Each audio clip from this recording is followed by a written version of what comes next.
Russia has suffered one of its worst weeks of the war after Ukraine launched a spectacular James Bond-style attack with drones, and it attacked the iconic Kursk Bridge.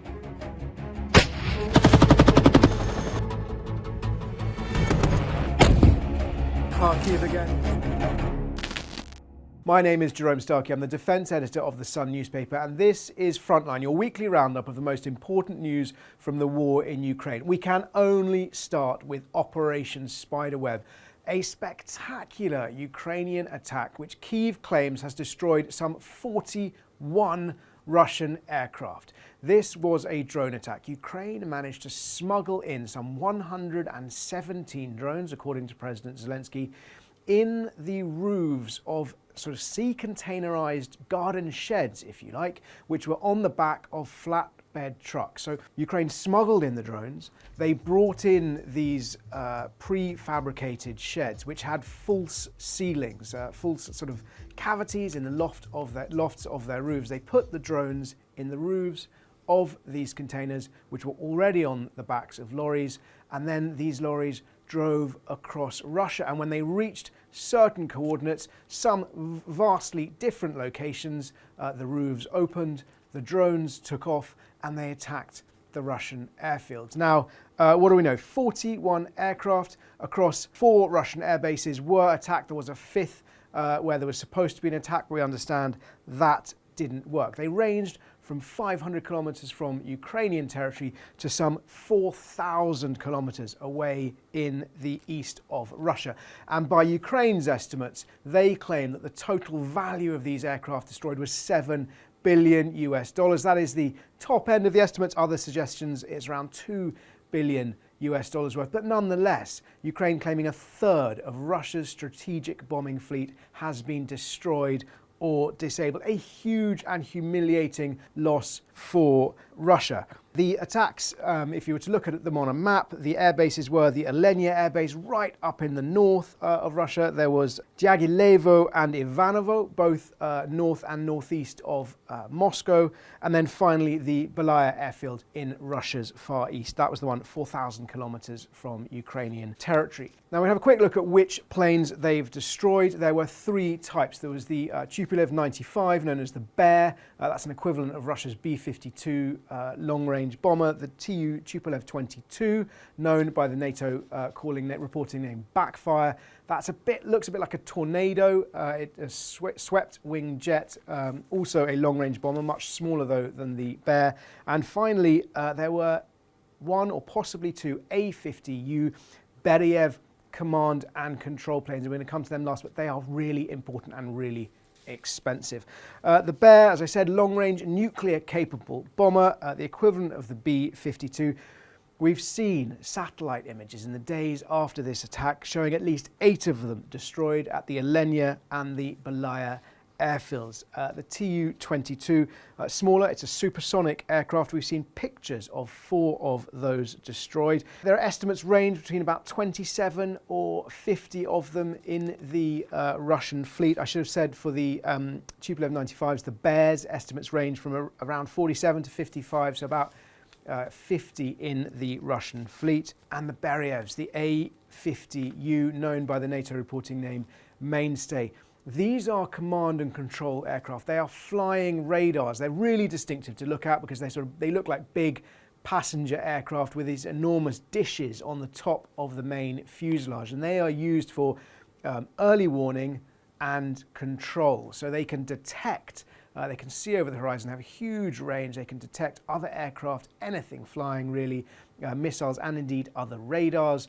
And they can coordinate that. So they work as flying air traffic controllers, trying to distinguish in what is very complicated, contested airspace, what is friendly, what is not, what is an enemy drone, what is a friendly helicopter. And that's really important to try and stop your own side shooting down your own aircraft. Why is it so significant that Ukraine has destroyed 1, possibly 2 in this latest attack? Well, early estimates suggest Russia only had 5 or 6 of them still available. At the beginning of the war in 2022, it was thought Russia had about 10 of these A-50 Berievs in service. At least 2 we know were shot down in January and February of 2024. One over the Sea of Azov and one further east in Krasnodar. That was the second one in the February. At that time, the United Kingdom's Defence Intelligence Service, which produces its regular Ukraine intelligence updates, said that Russia only had 7 remaining. Kirill Budanov, who's the head of Russia's GUR military intelligence service, he estimated at that point that Russia only had 6 remaining. And then we saw in December 2024, so the end of last year, there was a successful missile strike by Ukraine on an aircraft repair facility in Taganrog, and reports at the time suggested the warehouse that was hit, or hangar rather, that was hit, contained one of those A-50s. Now that could have been perhaps one that had been shot down earlier, but unlikely. Those ones shot down were probably beyond repair, so this would suggest it was another A-50 that was taken out of service potentially in that strike. So now with 2 more gone, that suggests they're down to 4 or possibly 3 if my maths is correct. Is it a third of Russia's strategic bomber fleet, as Ukraine has suggested? Well, exactly how many bombers, long-range strategic bombers, Russia has in its arsenal is a sort of fairly closely guarded secret, but clearly this is also something that many people invest an awful lot of time in trying to track. I've looked at various different estimates ranging from the International Institute for Strategic Studies, which tracks the size of air forces, to Ukrainian intelligence estimates and industry trade press estimates. Broadly speaking, because I'm not going to put precise figures on it, suggestions were Russia had 60 of those backfire Tupolev 22s, 50 Bears, the Tupolev 95s, and as well as 15 more modern Tupolev 160s, known as Blackjacks. Now, there's no reports that I've seen so far of the Blackjacks destroyed. Add them all up, that's 125 aircraft. Ukraine says it's destroyed 41. So broadly speaking, 41 times 3 is 123. So broadly speaking, a third of that fleet destroyed or damaged. Now, there are people disputing Ukraine's figures. There has not been yet conclusive satellite imagery of all of those aircraft destroyed, but there was stunning drone footage from those attacks on Sunday showing the drones flying over these aircraft parked on the runways in flames, footage taken from afar showing plumes, pillars of black smoke billowing up into the sky. And it was hard to escape, at least for me, hard to escape the comparison with such a dramatic operation as this, codenamed Operation Spiderweb. And these aircraft that we're talking about have been used throughout the war to coordinate the strikes and indeed to carry out the strikes with devastating effects. These are the heavy bombers that can carry the heavy cruise missiles. I mean, many of these are nuclear-capable bombers. They could carry even heavier bombs. But these have been carrying, in this conflict, the long-range cruise missiles, which have been hammering Ukraine, and indeed the glide bombs as well. We've also seen, just 48 hours after those strikes across Russia, a dawn explosion on the Kursk Bridge. That is the iconic 12-mile bridge which links mainland Russia across the Kerch Strait to occupied Crimea.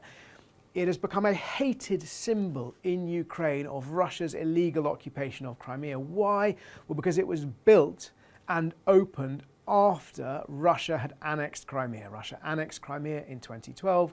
The bridge was opened 6 years later by Vladimir Putin, who drove a lorry across it himself, hailed its construction as a miracle. He's really personally invested in this bridge. He sort of boasted at the time that he had succeeded where Stalin and the Tsars had failed to connect these two landmasses, to bridge the Kerch Strait. Now, Ukraine has tried at least 2 times before to destroy this bridge. They tried with a lorry bomb very early on in the war. That was a sort of spectacular moment, a real morale boost for Ukrainians to see. There were pictures of holiday makers on the beaches of Crimea with this huge fire billowing up from the bridge in the background. And we've also seen missile strikes, at least one major missile strike on the bridge which damaged one of the sections. But in every case, Russia has managed to keep it operational, to keep the bridge open. And that's been an important route for their military supplies from Russia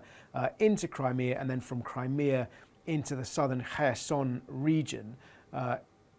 Ukraine has tried throughout this war to try and isolate those Russian troops in Kherson, and they've tried two ways. One is by choking off that supply line to Crimea, and the other way has been to try and choke off what is referred to as the land bridge that runs from sovereign Russia through occupied Mariupol and across the top of the Sea of Azov. So an important strike.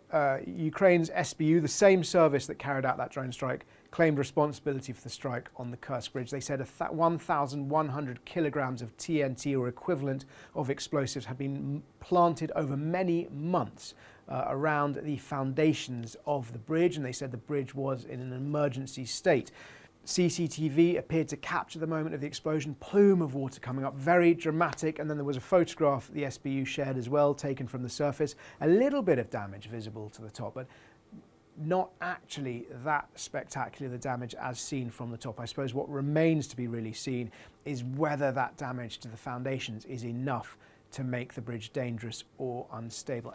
And the SBU did hint, although we haven't seen it yet, that this might be the first of more explosions to come, because in their statement they said that the first explosion had gone off, but just hinting that there might have been more. A quick wrap up of what else has been happening. There is fierce fighting going on in Sumy, in Ukrainian territory in Sumy, where Russian forces have invaded from neighbouring Kursk Oblast. This is something we warned looked likely to happen on this show a couple of weeks ago. The governor of Sumy has been talking about that, saying fighting is ongoing. The United Kingdom has recently announced it's going to spend £350 million supplying Ukraine with more than 100,000 drones this year.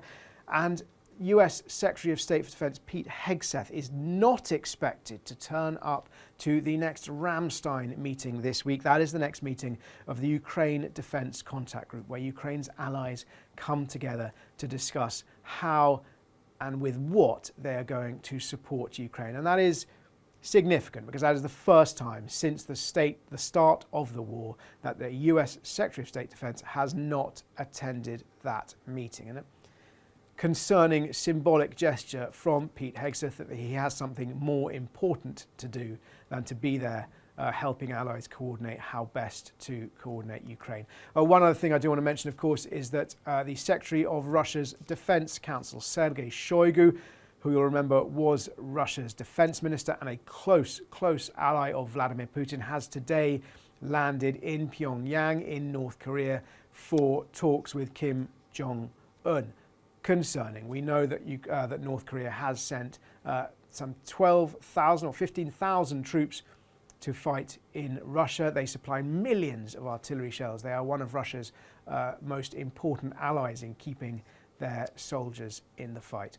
I said that was all. There was one other thing I was going to mention before we get on to questions, and that is really disturbing footage that has emerged of Russian soldiers chaining up their own men like dogs to a tree. And these, the footage we've seen suggests that these two men who are being pretty appallingly treated were deserters. And the fact that people are deserting should not be a surprise. Conditions on the front lines for soldiers on both sides are horrific. The violence, the brutality, the carnage, the constant risk of death. Of course, it is only natural, it's only human nature that some soldiers will crack under those conditions and flee. What's interesting is the different ways that these countries treat it. Ukraine has set up a program, almost like an amnesty, for people who desert, that they can come back, they can retrain, and they can find a path into a different unit. Because often the complaint of those soldiers who desert is a complaint about their leadership, and that can be a personality clash, or it can be a sense that the idea of perhaps lions led by donkeys, that's an idea we heard in the United Kingdom in the First World War. I'm not suggesting that the leaders are donkeys, but when you're a soldier in the trenches, it can feel like that. And so Ukraine, instead of ritual humiliation, appears to have found a way to try and bring those people back in, to let those men and women reclaim their honour and their sense of pride and national service by rejoining the fight. As ever, if you've got any questions, please do ask them in the comments below, and I'll do my best to answer as many as I can next time, either on the show or I'll get into the comments. We've got 3 we're going to rattle through today. Question number one. We've had this before. Why announce the weapons or the capabilities that you're giving to Ukraine. This is a reference to the fact that Chancellor Friedrich Merz, we talked about it last time, said Ukraine, all the range restrictions on German, British and United States weapons had been lifted to allow Ukraine to hit military targets in Russia. Why announce? We've had this question before about giving of weapons like the Challenger tanks, the Leopard tanks, the ATACMS missiles, the Storm Shadow and the Scalp cruise missiles. It's twofold. There's a good argument. The argument for not doing it is because if you announce the capability, you're giving Russia an early warning and they can change their tactics in advance.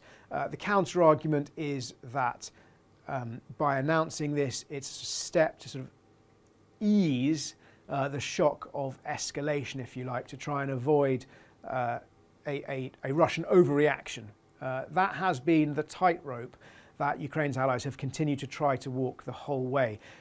What we have seen often is capabilities given to Ukraine, those weapons used, and the announcement about the lifting of restrictions made almost simultaneously. So, for example, Friedrich Merz's comments, there were suggestions reported in this country that whilst he only said it last week, actually those restrictions had been lifted many, many months earlier. Question number 2, why can't we kick Russia, or why can Russia not be kicked out of the United Nations Security Council? I feel like we have covered this a little bit, but I'll say it again. It is because the United Nations Security Council has permanent members. And when the United Nations was created in the wake of World War II, there was not the mechanism for expelling permanent members of the Security Council. That mechanism does exist, and it's been used very, very occasionally for suspending or expelling countries from the General Assembly, but that can only really be done with the Security Council's consent. They have to put forward that motion for the General Assembly to vote on. And question number 3, why would anyone think Russia would negotiate in good faith? It's a really good question because that is fundamental to the peace talks that are or aren't happening in Istanbul, the sort of technical negotiations between the negotiating teams. These are face-to-face meetings. They're not the sort of summit meetings between Zelensky and Putin. It's a really good question. I think so far Russia has showed that it's not negotiating in good faith. And let's focus on the comments this week from Dmitry Medvedev, former Russian president and current sort of Russian pro-Putin blowhard, hawkish blowhard. He was saying Russia doesn't want peace, they want victory. And this goes back to the comments that General Petraeus made last week that I talked about in last week's show. Him warning that Russia will only negotiate in good faith when they genuinely feel that the pain of this conflict, the price they are paying for their invasion of Ukraine, is unsustainable, is no longer worth it. And at the moment, it does not seem like Russia thinks the price is too much. That may, this is probably over-optimistic, that may possibly have started to change with that spectacular strike on Russia's airfields. We're yet to see really how Russia's going to respond and whether Ukraine is going to be able to repeat it. Thank you for watching. If you've got any questions, please do ask them in the comments below and I'll endeavour to answer as many as I can next time.